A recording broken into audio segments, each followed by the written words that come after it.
Hi, welcome to season 2 of Brave Podcast. My name is Victoria Comstock-Kershaw. I'm your host, and I'm joined today by James Marshall. Hi, James. Hello, how are you? I'm very well, thank you. I'm so excited to have you on. James is, you're a little bit of everything. Too much. You're a curator, you're a writer. For those that aren't familiar with you and, of course, with the Inventive, could you introduce yourself? Yeah, I always still get stuck on how to introduce myself because there's just so many different things. But I guess the best way to describe myself now is, I run a comms agency called Inventive, and that works with galleries, artists, and outside of that, I curate shows, write for some magazines, and just, do some arty bits. Gorgeous. You have such an interesting story about how you joined this world and this ecosystem. Could you kind of bring us back to the start? Yeah. It was purely through chance. I didn't even necessarily know what the art world was. I don't even when I was growing up, I don't even think I was aware there was an industry beyond even artists. I thought being an artist was an industry that died a couple hundred years ago. We had no access to arts, museums, galleries in my area where I grew up in rural Scotland. So I remember coming to London wanting to be a film director. Oh, no way. But then I also wanted to work in social media, and I had something, I always loved storytelling. That was definitely at the core of what I wanted to do. But I just done the whole general uni thing. I moved down here when I was 17, went to uni, done odd jobs in retail, and then as I was hitting it was the end of my foundation year, I was okay, what am I going to do after this point? And I knew I wanted to do something in social media, marketing-y, but also loved art. I went to the Tate so many times when I first moved because we just never had the access to a museum. Mm-hmm. So I was just what's that phrase where fish and water? Yeah, something like that. We'll cut that part. But I remember coming to London at 17 and just seeing so many amazing museums, galleries, shows, and being I love this. And I realized that I did want to be an artist when I was growing up. Uh-huh. And I had a really bad teacher at school, and he was a bit of an alcoholic and just didn't like teaching at all. No, I feel art teachers quite often are the ones that hate their job the most when it comes to actually being involved in teaching. Yeah, and bless him, I don't even think it was one of those failed artist situations. I think he was just so miserable and so I kind of lost my love for it, I guess, and then went into the whole I want to be a film director, marketing, and then it was only when I was at the end of that first year, I then decided, okay, I'm just gonna create something, because you need that 3 years of experience at all these institutions, places want you to have, and I was well, I don't know how I'm gonna get this 3 years of experience, so the best thing I can do is make it myself. So I just set up this random business that was branding and social media.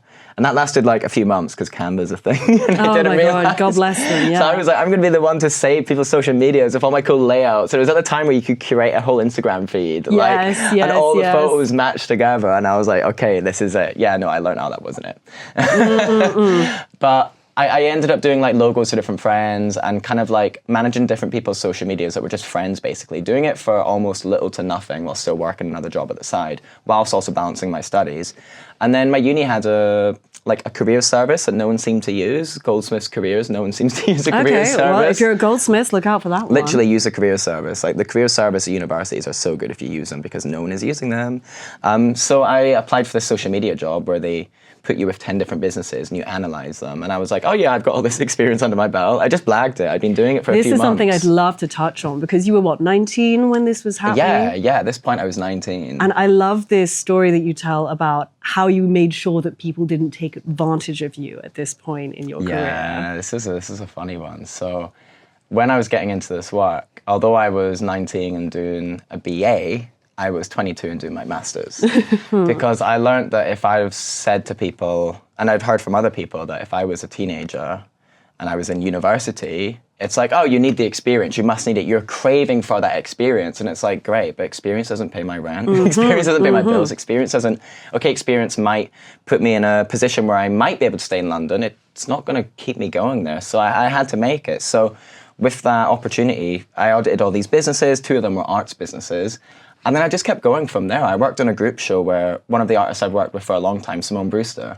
of course, was at that gallery show, and I've worked with her from that day. So I kind of came into it by chance. I just fell in love with it when I worked with it. The real life, there's so much of a realness to it. When you're working and speaking with artists, that is.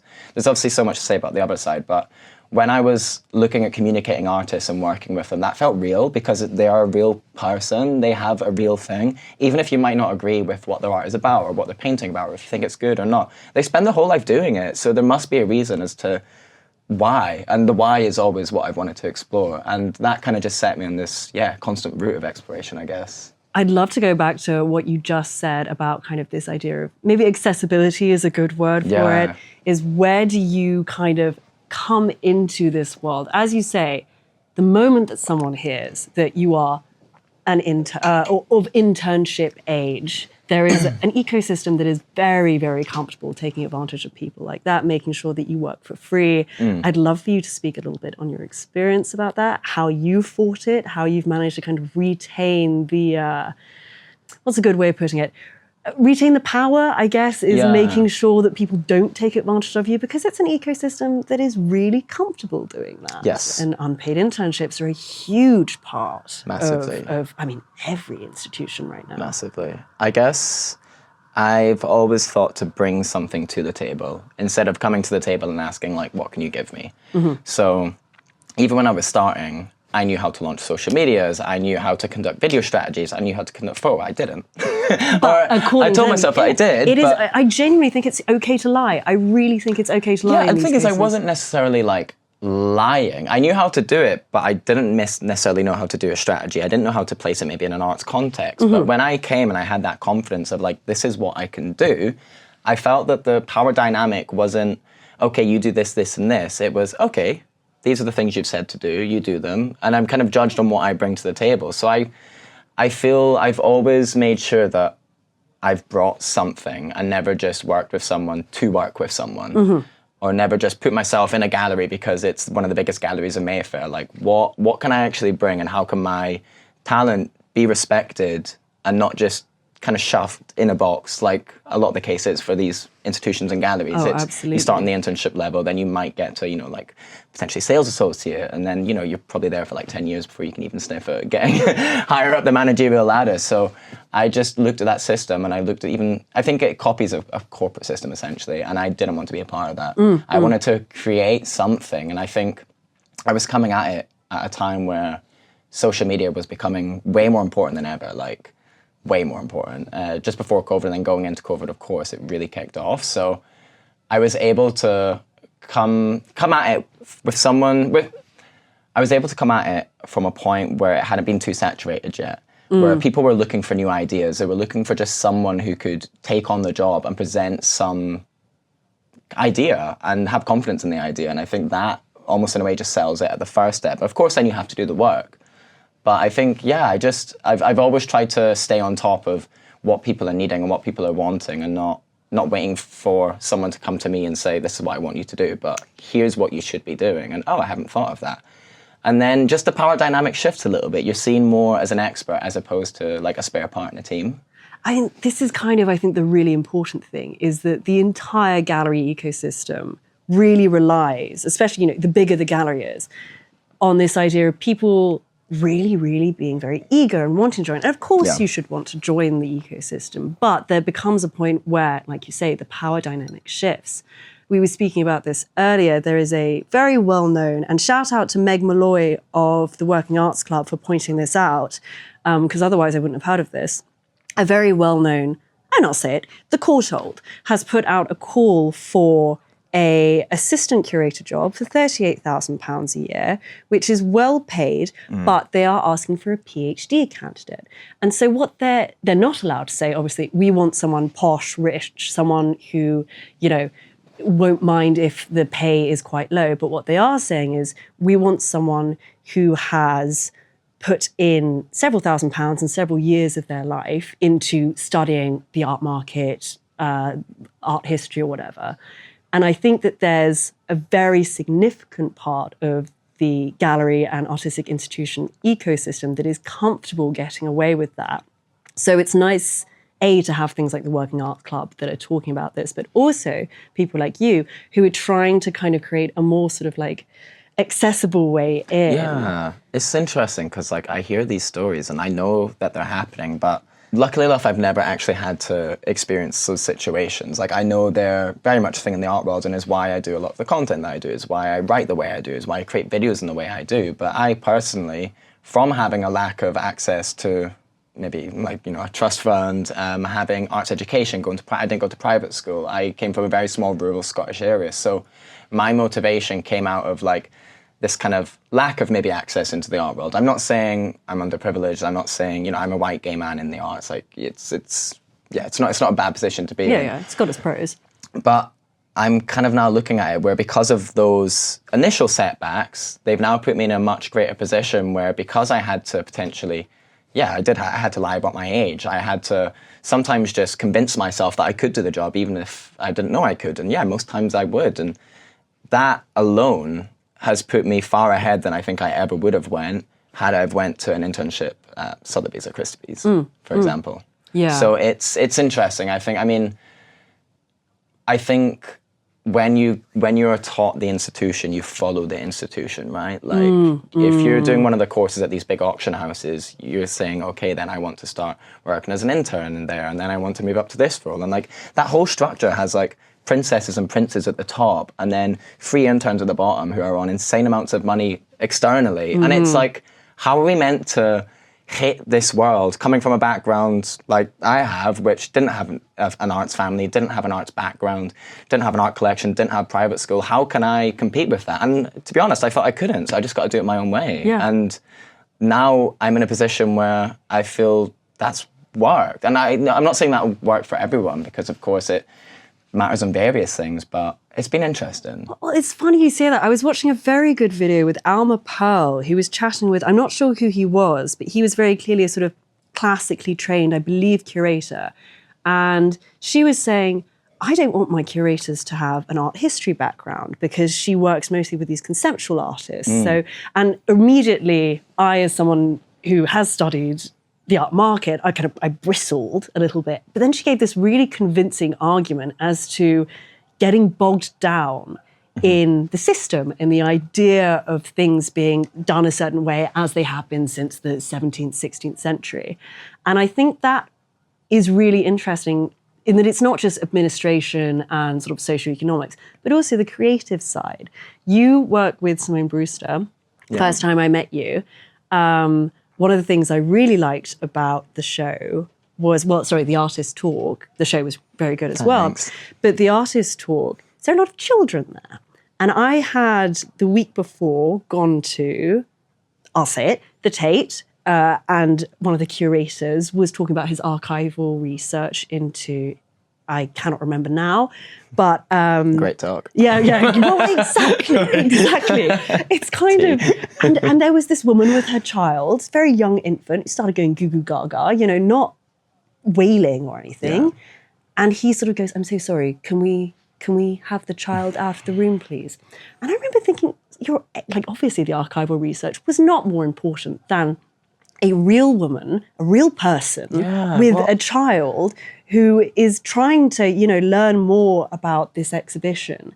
And I can't believe that happens. Yeah, no, it was bonkers. But so what I want to say is that I think that then, that attitude does trickle down into your curatorial and your creative, approach. I'd love to hear a little bit more about that. Yeah, I mean, my thing is that I've had, in my eyes, somewhat of a privileged kind of like entry into the art world, in the sense that I've been able to get onto projects and get onto clients and get onto working with some really amazing art, like even Alma Pearl, like they were my clients a little bit ago. So I almost want to try and like make that access that I've had somewhat shared as much as I can for other people, because I know it's so rare and so unique to have this kind of access and journey that I've had. So my whole writing style, my curatorial style, the way I do my videos on my personal social media, it's all aimed at just trying to make it less art speak, more just less bullshit. I think that was one of the biggest things that I felt that was one of the biggest things I got intimidated by when I first started kind of going out to events. It's just, there is so much wafty crap that does not need to be there. Like, there's so much. Like, I love a PV, but we're so performative. Like, we do the gallery hop. It's getting worse with ChatGPT now as well. You will just read these press releases that make you go, it's double hyphens with no spaces or the death of me. So, yeah, so I've always just tried to come at it I've always tried to come at it with the approach of like, how would I want to speak to the people who I grew up with? How would I want... Because I think art, in order for it to work properly, and this is kind of controversial, I think it needs to have some sort of mainstream injection. Otherwise, it stays in a bubble. And often that bubble is upper class collections. So how do we actually make these ideas that are, yes, very abstract, very conceptual, you know, we just went to an exhibition, it was just a bunch of rope on the floor that, yeah, it looks strange, but how do we make that actually interesting, engaging for people? And in my eyes, it's not art speak. No. It's talking about it with honesty, with passion, making words a little bit more easier for people, not using, you know, just like 10 syllables. Yeah, and people tend to get upset when you say that. Again, for the same reason I bristled when Alma Pearl said that she didn't want art people, you know, curators with art history Well, it's kind of unearthing the foundation that you've been taught to learn on. Exactly. And it's also, I think the reason that I bristled about it is because, I mean, we were talking, and I've spoken about this on my Substack, is Tabish Khan put out an article for Maxwell Museum saying it's very frustrating when people use big words like pamphlet and I can't say it. Phenomenology. I've never been able to say that. Phenomenology. That's the one, thank you. But what is at the core of that frustration, I think, for me, is this idea that your average Joe can't understand these big conceptual and theoretical frameworks behind contemporary art, which of course they can. Of course the average Joe understands that there is such a thing as, like, you know, the energy that you feel when you're walking through a Richard Serra piece, which is at its core what Merleau-Ponty was talking about. So like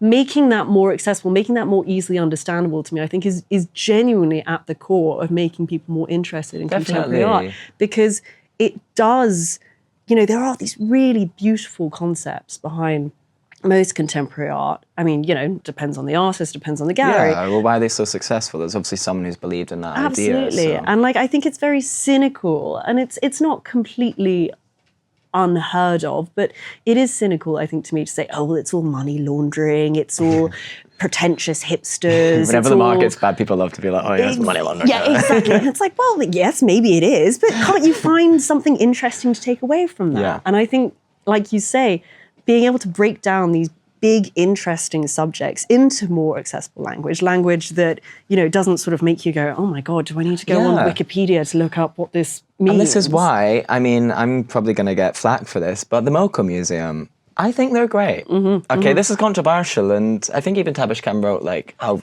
bad it was, and I actually disagree. I think the MoCA Museum, you're in a city like London where there's so many free galleries and museums. Yes, the entry fee is a lot. I'm not going to skirt around that. Like, I'm talking about accessibility, and that is one part that's maybe inaccessible. But this is not aimed at the art world to go and see Chris Levine and Damien Hirst. Like, we've seen these. This is for people who maybe don't want to navigate 20 different galleries and try and make some form of understanding, who maybe have 3 hours in their trip and they want to see good art and good artists, and they want to read descriptions on the wall. They want to feel like they walk away understanding something. And if they walk away and understand something, that's great. I don't think we should shun institutions or galleries that maybe go to more cheap or like trashy ways. Experiential. You know, put some descriptions there, put some text there, hell, even put just make it so people feel like they can connect with it. Because I think, we are a city full of free galleries, free museums, etc. But outside of places like the National Gallery, which has a very consistent collection, like, what new stuff are they seeing? So to actually bring them into contemporary art galleries, the ones that we have in Mayfair, apart from a couple that I can name, like Bowman Sculpture, they have their descriptions on the wall. Apart from that, there's not really many that are actually trying to make it accessible because it's so commercially driven. Whereas the MoCA Museum, I think it's a great example. And, you know, Mark Fisher talks about this idea of, like, the experiential, like, way of living under hypercapitalism. Like, we are constantly being told that we can't just, you know, look at something. So, you know, whether you agree with that being the way of the world or not, you have to pander to that. You have to make it a space where people can go, okay, I can take a selfie with this. And maybe if you sit with a Jeff Koons for a bit and you start thinking about formal ideas, and, you know, maybe in your mind you don't think that it's called formalism or whatever, but you're like, you know, this shape, draws the eye in a certain way, whatever. Like I say, like very basic, very big concepts. Then places like MoCo, I think are absolutely perfect for that. It's a really good way, because otherwise, the whole point of the white cube, not the gallery, but the O'Doherty sort of, the white cube you've got. Exactly. Is to make you now, I think, you can spin it however you want, but now it's to make you feel, ooh, fancy, fancy, fancy, look at this. And if we can strip that back a little bit and go, look, it's on a bright pink wall, but you're spending time with it, you're talking about it with your children, your grandparents, whatever. I don't think there's anything wrong with that. I think this is really interesting, because I think it's actually why, I mean, have you heard of like minor attractions? Yeah, absolutely. Yeah. I love it. This is why I think minor attractions is great, because it completely takes you outside of the white walls that freeze as you're kind of walking around in, and it brings you to these hotel rooms and suites where, yes, okay, the artwork can do something, but the focus is also on how can a curator come in here and make it their own, kind of bring their voice out. Absolutely. So I think, I think we're at an interesting time where people are wanting more of an edge. Yes. Like they're wanting more of a personality and a style attached, not just to the artist or the work, but to the curator that brings it to them, the gallery. You have all these different galleries on Mayfair now. I mean, like Saatchi Yates and like Cork Street, they've got, rightfully or wrongfully, but they're creating this kind of like vibesy, Gen Z like kind of trend. Yeah, I mean, Saatchi Yates in particular, they had the rave, they had, I think, a saxophonist at the Curator show. I have a good story about minor attractions. I hadn't realized that you are not meant to use the toilets in the hotel rooms.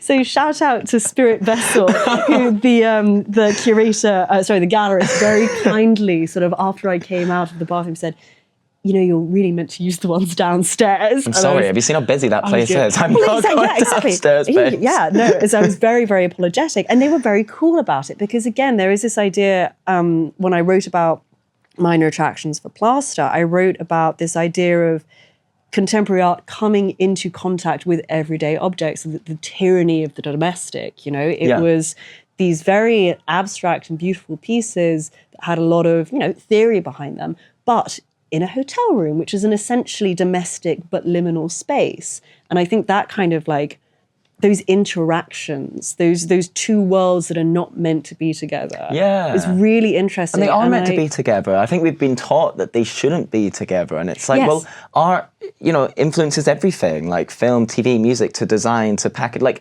it is everywhere. So why suddenly are we going like, oh, okay, well, fine art needs to be in like this very sort crowd? Like, one thing that I find interesting, although in London, yes, most people know Damien Hirst and Tracy Emin, I've spoken to people back home and I've been like, oh, do you know Damien Hirst, Tracy Emin? And they're like, no. But obviously everyone knows who Andy Warhol was, even at the time. Absolutely. Like, he was so injected into mainstream culture as well as being in like the fine art circles. So I think it's actually kind of interesting, because I think we're starting to see that again a little bit. I mean, The Fence had a photo shoot, I think Heidi Slimane, I can never say, is it Slimane? Slimane, I think. And they had George Roy. And actually, it's George Rui. Rui, oh my God, I'm so sorry. Everyone gets this wrong. Sorry. I literally interviewed Elsa, and I was like, oh, like, hi, my name is Elsa Roy. Like, I was just telling her what to say, and she was like, it's Rui. And I was like, no, wait, everyone says Roy. Well, you learn something new every day. There you go. And yes, they had George Rui.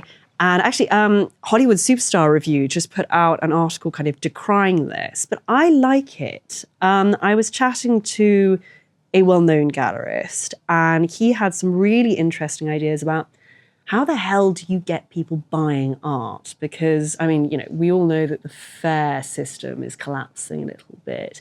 And his theory is that you do it, and going back to Mark Fisher, you do it like Lily Allen has done it, and Taylor Swift and Hayley Williams. I mean, a lot of these female artists, where you don't just listen to the album, right? You don't just consume the art. You then go and Google Travis Kelce, you Google The Fight with Lorde when you listen to Charlie XCX.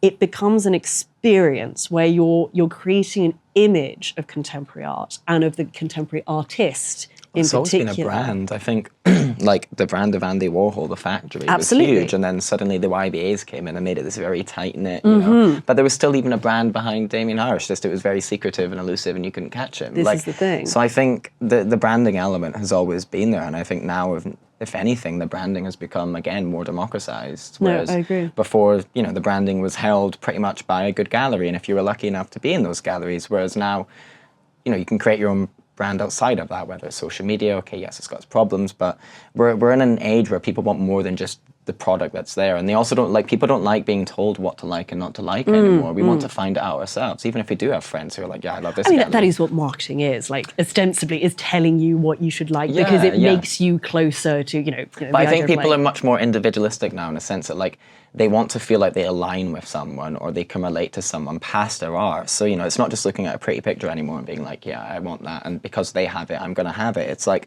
well, what am I buying into? Of course. And that's exactly you know, what you're saying there. You're not about just the buying the image. shampoo, you're buying the image of the girl or the boy that uses that shampoo. I think that needs to, you know, if we want to actually keep selling art, and it sounds a bit nefarious, but, you know, post-capitalist, late capitalist society, we need to start adopting that. We need to start adopting the idea, like, you know, if you buy X or Y artist, you are just like X or Y person. Oh my God, I got like abused by this like commenter on a post because they wrote a comment about how bad it was at Freeze London, like preview. There was like artists there and they were like, oh, how terrible, you know, dealers clearly can't sell. And I was like, no, it's clearly a sign of the times that you now don't need to spend 200K to just be sat next to the table to the guy you bought work from. Yeah. Like, people want to feel part of whatever is happening. They want to feel inspired. They want to feel like they can see that artist living. They know that they're giving to something that's not just a like the gallery model is, it's always revitalizing, shifting, whatever. It's at a weird one right now. So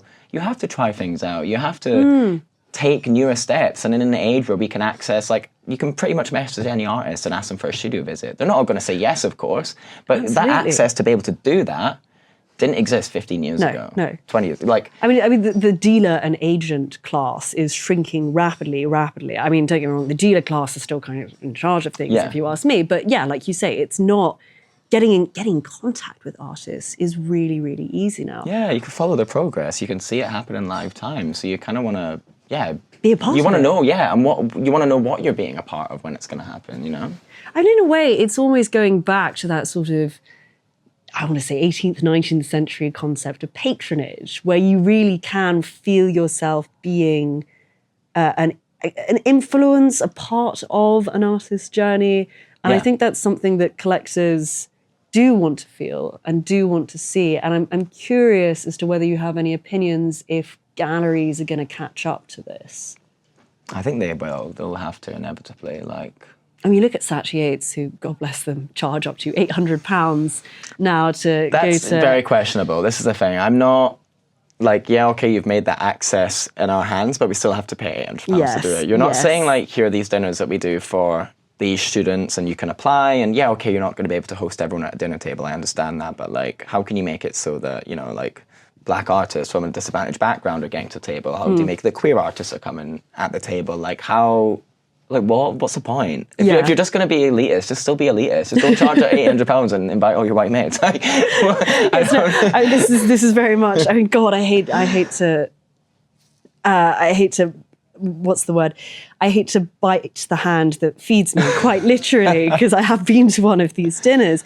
And it was interesting. I was chatting to another girl there, and we both got invited for free through mutual friends. But there were people there that were spending £800 a month to be there. And I didn't inquire as to whether they were collectors or socialites or whatever. But there is this feeling of like, it's a bit nuts. It is nuts. I mean, absolutely, it's bonkers to me spending £800 a month on anything. It's I'm just like, I could absolutely never, bonkers. like, I would see that come on my account and But- never want to tell yeah, anyone. no, Like, like, how they all just sit there at the table knowing that they've all spent that money. Yes, I mean, this is exactly what the person I was discussing with at this dinner is. We both kind of looked at each other and were like, are we the show ponies that get brought out to kind of go, oh, well, look, we've got this critter, we've got this writer from a big magazine. And we both kind of looked at each other, are we being trotted out for this in a way that is feeding I mean, maybe into this idea of the marketing. And like I say, I'm very appreciative that I got invited to this, but there is this still getting the invite. I mean, yeah, no, I think this Invite is, me to the next one, I please. think that's it. Thank you very much for having me. I assume I will never be invited back. It was a great chicken satay skewer, thanks. Yeah, the food was really good. Shout out to Goodbye Horses who did the wine. They were Oh, now they can track which event you were at. Yes, oh no. That's very true. Well, no, it's fine. I think it's public knowledge. But there is this kind of feeling of experience and I guess community, which is again a word that gets co-opted a lot. But I'd be interested to see where the art world goes next with this kind of like late capitalist idea of wanting to belong and whether you can buy your way into that. Because I am always going to be pro artists getting money. Yeah. I will never, ever be one of those people that goes, oh, well, you should flub the gallery ecosystem. No, if the money is reaching an artist's pockets, I don't care how it gets there. I really don't. Yeah. I'm not, real politic armchair revolutionary where it's like we need to abolish the capitalists, blah, blah, blah. No, yes, we do, but we're in it. How can we make it as good for artists as possible? And if that involves gallery dinners with critics and getting people to kind of get marketing deals from things like Wolf and Badger. I know Drake's have started sponsoring Soho Reading Series. Yeah. This attachment of brand to creative media and movements. I'm all for it. I really am. I think in a way we need more sponsorships and collaborations that come outside of just funding our artists, absolutely. Outside of the Royal Academy's patronage schemes. It comes out like we need more of a cross collaboration between different industries. I think there isn't enough of that. And I think fashion gets a lot of it, of course. Like fashion is an amazing example of how they work with, rubber factories that have all like discarded, and then they'll sponsor, a kind of fashion collection and basically fund the entire thing. Whereas I feel in arts, the funding, luckily our governments are so great. But there's that, but there's also, I think, an unwillingness to enter the art world because companies and brands don't really know what they're getting into. Like there is just this mystique about the art world that I think we've forgotten. I think we're so used to it that we forget just how people look at the art world and see it like a big smoke and mirrors. Like I talk about things to my friends back home and they just look at me like I'm mad. You're on crack. No, what are you talking about? Yeah. So I think there is still that. So I think, I guess it just adds into that kind of need to keep trying to make it more accessible. And I don't know. I'm thinking what would you like to see, especially in London, but just in general in the UK art scene? How do you think there can be an improvement? I think we need much more funded internships. I think there's nowhere near, and not even funded internships, funded apprenticeships as well. I think there's a lot of people who, although I did go to university, went to Goldsmiths, which is great, but there are a lot of people who don't go to university and don't enjoy it, or maybe study a different course. And I think just creating those pathways outside of either a free internship or studying art in some respect is really needed. And I think one way in which, in universities, for example, you had whether it was banks, whether it was big brands, they were sponsoring kind of smaller initiatives who maybe didn't have the funds to be able to hire someone, but they would say, hey, listen, here's the London living wage for 30 hours of someone. You could have them for a month, see how it goes, etc. Just schemes which are allowing potentially smaller businesses, because let's be real, the bigger galleries and the bigger auction houses, we don't really want people going into their systems. They're not great models, whereas I think the newer businesses and the smaller businesses that are creating things and testing things out, and they've maybe not got those years of overheads behind them where they can actually take those risks. I feel that's where funding needs to be allocated from bigger companies, bigger brands, bigger sponsors to create a kind of pathway that just doesn't really exist right now unless you lie about your age and of course, no, exactly. Or, pretend not to be from this little boy in the Scottish borders. But I think there just needs to be more of a rethink and less of a complacency from the art world. I think the art world is bad for just being so. I think we get so bothered by the systems and then we get somewhat accepted by them and we become a bit enamored by them because we've fought that fight to get into it, that we then forget to make the axe and bring the ladder down a little bit more. Do you know what I mean? And allow more people to get in the ways that we've been able to get in. So I think just I think everyone just needs to think a little bit more. And the PVs are great, the dinners are nice, but wouldn't it be nice if there were other people at the table who would actually really benefit from this? Yeah. Because right now in some of these situations, I don't see. Sponsorships for emerging galleries, I think right now is so incredibly important because at Basel and Frieze, you've got all of this money going to well-established galleries, and you sort of think, well, for God's sake, they don't need the help. And you've got these emerging galleries that I think the art is a lot better and a lot more interesting, because these are people that have a lot less riding on Shout collecting. out Mioche Gallery. Absolutely. Amazing. I went to an absolutely gorgeous Meet the Cantors, Palomas, really gorgeous screening. And it's something I hadn't seen in a long time. It's very, very intimate. But they just do it because it's art. Yes, it might or might not sell, but they do it because they love it. Yes. And it was an intimate couples film, which I hadn't seen in ages. And I came away from it thinking, my God, put some money into this. Someone put some money into this. Yeah. This is fantastic work. And there's just this kind of dearth, I think, of people that are willing to, put their money where their mouth is. And you say you're supporting creatives, you're supporting emerging artists. No, you're supporting emerging artists at Frieze that quite often are poached. I will say that. There is one particular gallery that I think I will be talking about with a guest next week who has poached an artist post Frieze, depending on whether the gallerist wants to talk about that or not. That'd be fun.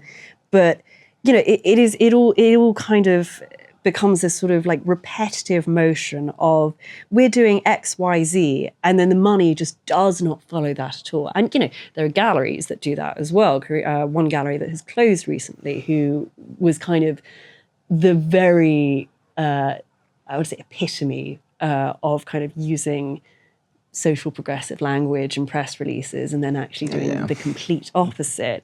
And I think we see a lot of that, yes, in galleries, but also in collectors and also in sponsors. And I think the more people accept that money is a very important part of the ecosystem and use it accordingly to make sure that people are being supported, artists are being supported, the better art's going to come out of it. And truly, that's what matters. Exactly. Yeah, I think there's just a general lack of general lack of funding, general lack of know-how what to do with the funding as well. I think because it is such an unregulated industry, like, there aren't these necessarily structures in place unless you follow the structures that are already in place. Yeah. So I think it's a weird, like, Wild West. That's the way I would approach the art world. Like, it feels like an absolute minefield when you burst into it. 100%. There's so many different strands of things going on that you're just kind of like, what is going on? And suddenly you start to make sense. But making sense is a luxury, to be able to do it in a way where you can have time to be able to make sense of it. Like I was able to do it because I lied about my age and bounced it around my studies, X, Y, and Z, but there is no real, I mean, you have like courses in curation and arts management, but outside of that, like, what? I mean, I have a master's in the art market, and I still know what the hell's going on half the time. And I got a good grade, I wasn't stupid. I really did. I put in the hours, but I still, but that's I'll read these reports. I'm like, Christ, how does that happen? Exactly, and this is why I think even like apprenticeships, like internships, like paid internships, really need to be studied. Like apprenticeships, to be honest, like get away from internships, because in my opinion, they can just be excuses to have someone unpaid for 6 months and kick them off. Yeah, oh yeah, you might get a job at the end. Well, what? Yeah. Give you 6 months for maybe. No, it means nothing. So I think actual structured apprenticeships, perhaps working with some of the arts unis, but also local colleges, like small local colleges that are in the London boroughs that have people who maybe wouldn't have an access into the arts, but have a new way of thinking, a different way of thinking, that maybe don't come from, this background or that background, but are able to come at it from a place where they didn't necessarily have to fit in. So they've just done what they, do you know what I mean? Yeah. Do you have advice for those people? Like if someone might be listening who's thinking like, oh, this might be me, what would your advice be? So it's so interesting. Like I've done literally like uni master classes for like an hour and a half to like art students, just telling them that like, you really just need to get out and go and make it your own. And I know that's such a like, you need to go and get your thing, but like it's really real. Like I'm not saying, you're going to be able to smash it and you're going to get a job in 2 weeks. No, not at all. But you just need to get out there and see what's happening. And by getting out there, that's going to some of these private views, going to some of these events, and I would literally used to spend 20 minutes on like alleviating people's anxieties to be like, 80% of the people at a PV are there because they're going to post it on their Instagram, they're going to get a free drink, they're going to maybe see a friend or two or talk, they're going to go outside, have a cigarette, then they're going to go to the next one. And they're going to do that every week for multiple weeks or multiple months, however long they're in the arts.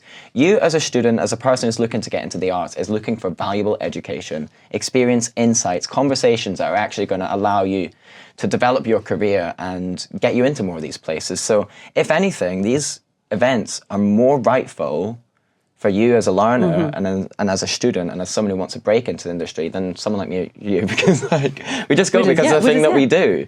No. Whereas we're not thinking, I don't even think a lot of us are, but maybe there are some, but I've never once looked at people in a PV and been like, why are you here or why are they there? Not a million years. It's just... And what's so silly is that, it took me, I've been doing this for 8 years, but it took me maybe about a year to stop getting butterflies, just going to a PV by myself. At first, like as you're just walking in the door and you're seeing the crowd of people. And you're just like, am I cool enough to be here? Am I smart enough? Do I know enough?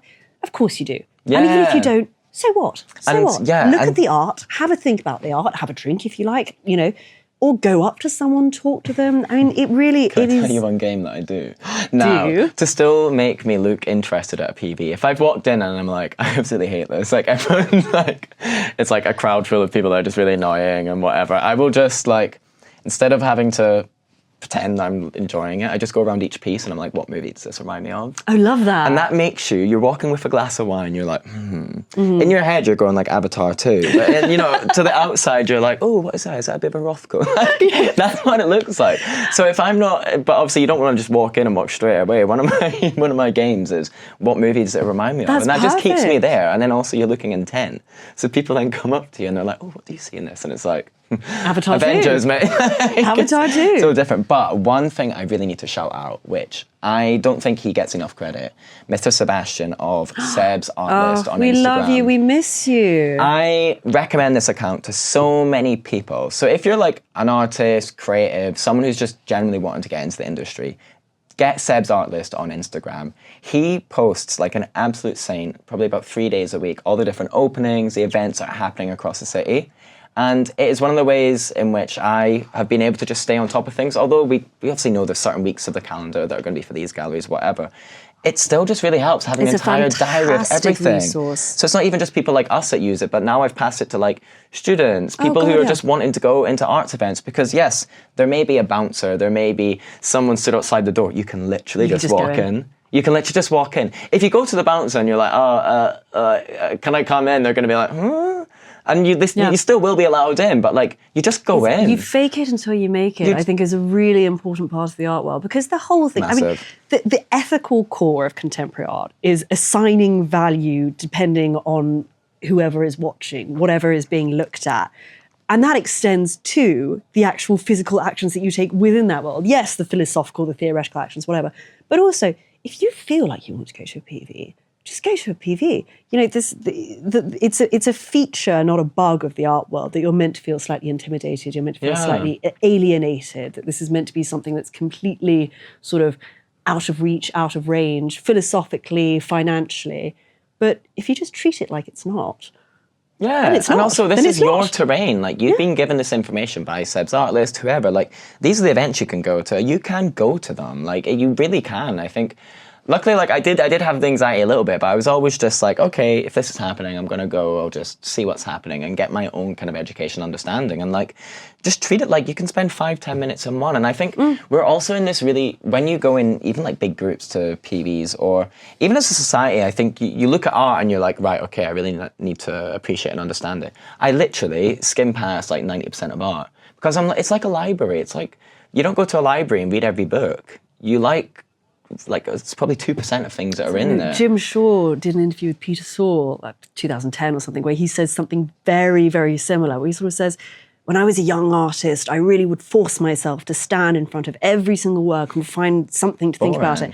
By the time he hit his 40s, he was like, I look at art that I like. Yeah. And I think there is, there's still absolutely value to forcing yourself to thinking about art that you wouldn't necessarily gravitate to. But on a Thursday evening in central London, for God's sake, just look at the stuff that speaks to you, develop your theory, your idea, And also, you're not going to be able to stare at these artworks and there's 60 people in a room and you've got like wine going everywhere. Yes, exactly. Like, you're honestly not there to look and stare intently for 20 minutes in front of a piece because you're going to have someone trying to take a photo in front of you, then you've got someone knocking into you. So like, it's really there to just see like, do I maybe want to come back to this exhibition?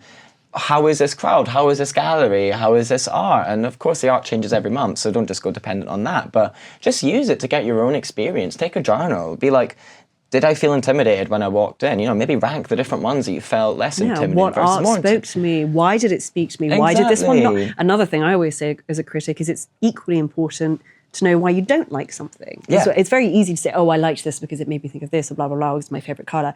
Why something didn't speak to you, I think, is also a really important skill to develop. Definitely. I think you just need to get around there. You just need to ultimately throw yourself in it. Like even, I mean, kind of going slightly off key here, but like some of the jobs that I'm doing now only came because I was putting myself in these environments and making myself do it for my own good. Like take my own notes, take my own understanding. Like the reason I curate now is because I interviewed about 100, 150 artists and curators in a year and a half, and I took down notes of what worked for them, what didn't work for them, because they just saw me as a video person. So like, I think you really just have to get in it to understand what it is that you want to get out of it, because again, the art world is very smoke and mirrors. So all that we hear is like, you can be a curator, you could be an artist, you can run a gallery, and there's like hundreds of jobs in amongst that.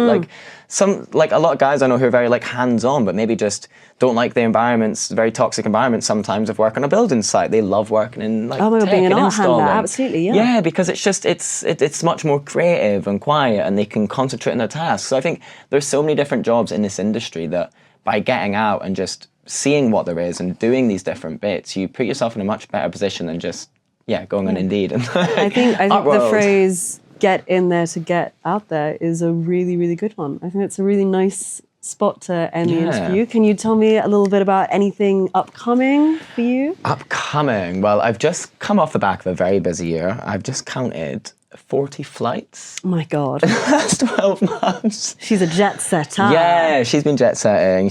That passport has been getting rinsed, abused, and passed around like... No notes refused. It's queer terminology. But next year, I'm really wanting to plan I've got a big group show.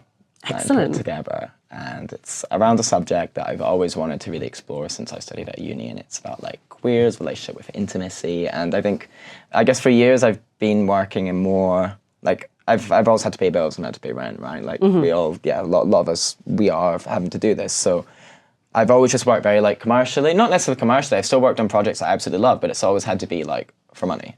You know, I've always had to be paid, and it's always had to be a pay that reflects the work that I'm putting in. Yes. Because I need to devise my time around. Whereas this is like the first time I've been able to look at something with all the skills I've kind of acquired luckily over the years and been like, how do I want to use this now to communicate what I want to communicate? Outside of the making art accessible, and outside of trying to recreate my experience, and outside of, even like working with amazing artists like Simone, like obviously it's Simone's work, it's not mine.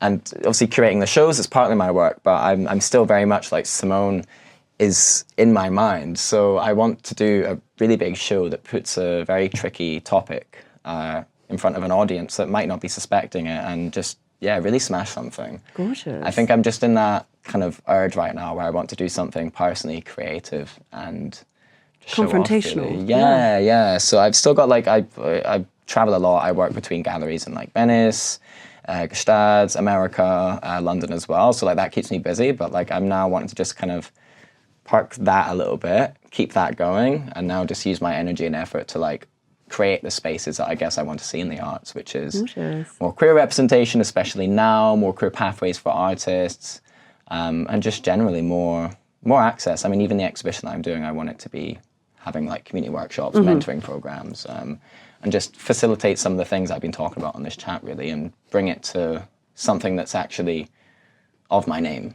Lovely. And not maybe working with someone. Oh, and also I've got a piece in the design museum. Congratulations! Yes, sorry, Simone Brewster. Yes. Yes. Tell us more? So this is amazing. Like I never would have ever thought that I'd be in a museum. Like working with artists, you're doing it with the artist or for the galleries, whereas the design museum commissioned me to do their installation film that's going to be on for a year on the first space, and that is with Simone, who I met in one of my first ever art jobs. So it's like full circle. It's a really full circle moment. And me and Simone always talk about like full circles, but we must be drawing about 1,000 circles at this point. Yeah, there's just spirals going on.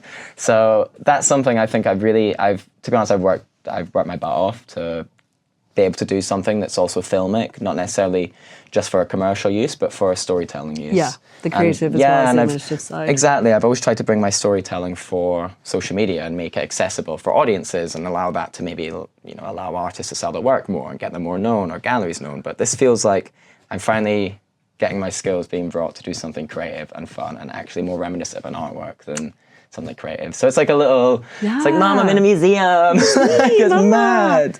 Oh, well, watch this space. Yeah, I think I just always try and keep new things going on. I get bored quite easily, which is really bad. I mean, ADHD, neurodivergent, but I think that's always been the key for me to just keep exploring new things and keep going out there. And I think the art's always changing, the creative industries are always changing, so having ADHD is great, guys. Yeah, actually, that's the next step, is just be neurodivergent, I guess. Get ADHD, like just take a pill, you'll get it. Amazing. Well, thank you so much for all of this. It's been so good. For anyone who wants to find you on social media, what's a good way of contacting you? So james.in.culture, James and Culture with James and Culture with full stops in between it, or the Inventive UK on Instagram, or theinventive.co.uk, or nothing if you didn't enjoy this interview. You can block him as well. That's also an option. Just block me, just troll me, just do whatever. Well, thank you so much, James. Thank you, Victoria. My name is Victoria Comstock-Kershaw. This has been the Brave Podcast. Thank you so much for listening, and we will see you next week. Thanks.